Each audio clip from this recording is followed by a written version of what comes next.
Isaiah 54, no weapon formed against me shall prosper.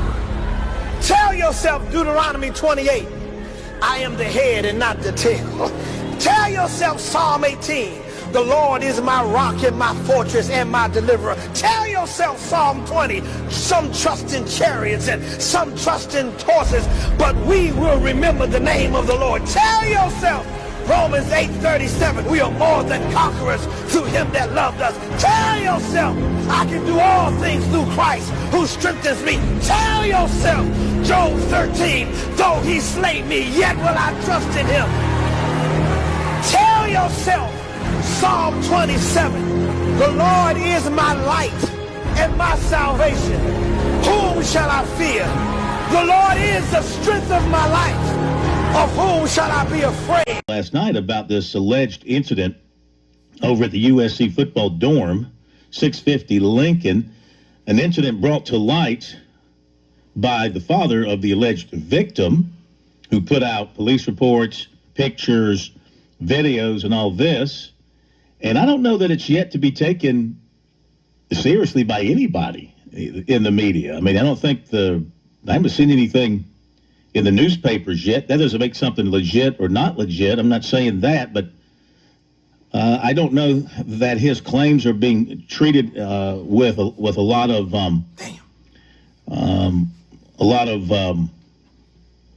don't know if people believe him. I'll put it that way. I don't know if people are trusting what Travis Hall is saying here. And you look at the video, and you can't really tell what's going on. I mean, you see a bunch of guys jumping around and doing something. You really can't tell what they're doing. So I don't know what this is going to lead to, if anything.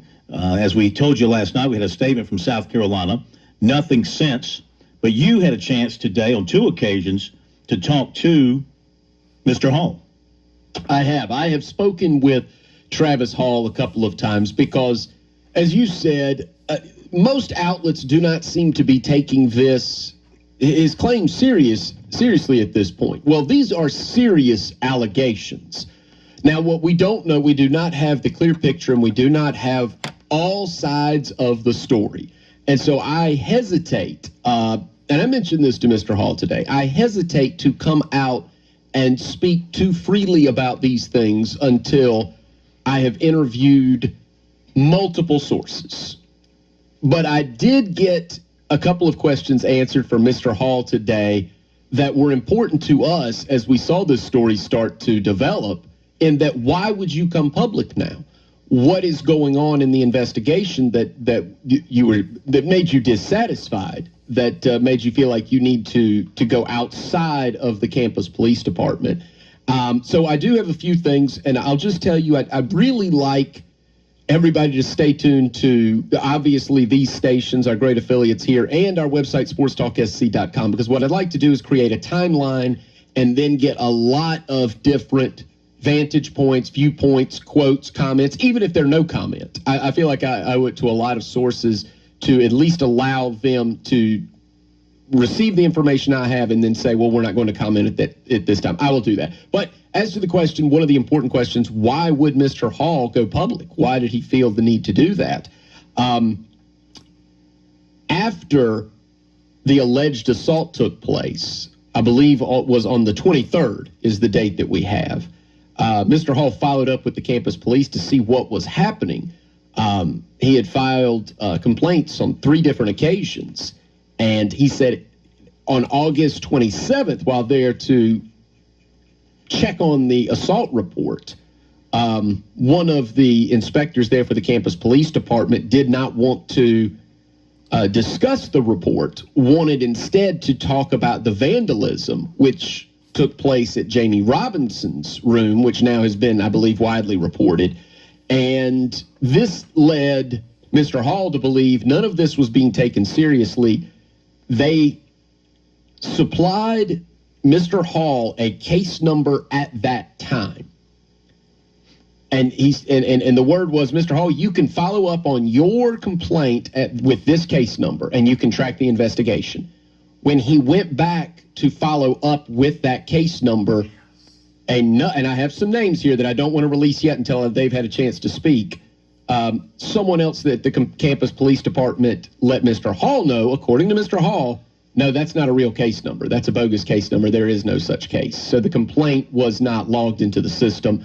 So Mr. Hall at that time felt the need to go outside the campus police department, start contacting people in the county, and go to the media with what he knew, because he felt like the campus police were not doing their due diligence, and his son wasn't being treated fairly, perhaps because football players were involved. Now, that is all to this point. With all due respect to Mr. Hall, that is one side of the story at this moment, and I am going to follow it tomorrow. I did not have any more time today. That was right up until the bell when we had to go. So everybody put a pin in that, if you would, and I will continue to do my due diligence and reach out to the necessary sources here and at least come back with some no comments tomorrow. What do you think is the end game here? I think he wants, Mr. Hall wants this allegation, this assault, to be taken seriously. He wants it properly investigated. To his belief, he believes that there is enough video evidence and, I guess, witness testimony to bring charges to prove that multiple players at 650 Lincoln were involved in an attack. And to this point, obviously, we all know there's no charges being brought. But look, the comment we received last night from Steve Fink was there is an ongoing investigation. So we know what the side is going to be from Ray Tanner, Will Muschamp, the university, that the investigation is ongoing. Inside the campus police department, I think Mr. Hall is of the belief there really was no serious investigation inside the campus police department. And that's why part of his comments yesterday included the words cover up and things like that. And so we'll just have to wait and see. Again, nothing more from USC's side of this thing. And Will Muschamp is not scheduled to talk to the media until after the scrimmage on Saturday. And we don't know of any players being suspended. We don't know of any players who are in trouble or anything like that. So it's really just wait and see. Do you think, having talked to him, I'm not asking you to be judge and jury here, but do you think this is a potential serious case, or do you think this is just, as the naysayers are saying, this is just a guy trying to get his 15 minutes of fame, and this will go away and nothing will come from it? When I look at that video, Phil, multiple videos, by the way, multiple videos, as far as I would go, is I would say something's going on here. Now, I guess we could all say, well, we were all college students once, and it was not unusual maybe to see a physical altercation, but this looks pretty serious when you start piecing the videos together. Now, I don't know whose side is where and how many guys are there, or truly, I understand that some players have been named. I can't recognize the players from the back of their head, so I'm not going to talk about it in that way. But if you were to ask me, is there anything serious? If I would think, just as a normal U.S. citizen, there should be an investigation into anything where somebody takes a beating and then there's video evidence of it. I think there should at the very least be an investigation, but that's until I can get more. That's as far as I'll take it. I'm kind of agnostic about this. Again, with all due respect to everybody that I'm questioning or have questioned, I'm completely agnostic. I want to let the facts bear out. And it looks to me like it's serious enough to talk about. It's serious enough to follow up on. But as to specifically what happened, I don't know. I find the allegation serious, especially if Travis Hall was supplied a case number that turned out to be bogus. Well, I've seen two pieces of video. I've seen the video that had a whole bunch of guys doing something in a group in a tight area, congregating and agitated. It was blurry. It was not, you couldn't pick out anybody. I mean, I couldn't recognize them anyway. And then I've seen a second video that shows it looks like two guys scuffling in a hallway, two guys throwing down on one another. It's clear that these are two guys exchanging punches in a hallway, apparently I'm assuming this is 650 Lincoln. So at the very least, Will Muschamp has a problem with a fight inside the football players' living quarters. The question is, how many? Was it one-on-one? Was it a group on one? Was it? Again, I'm looking at it. This little repeat video.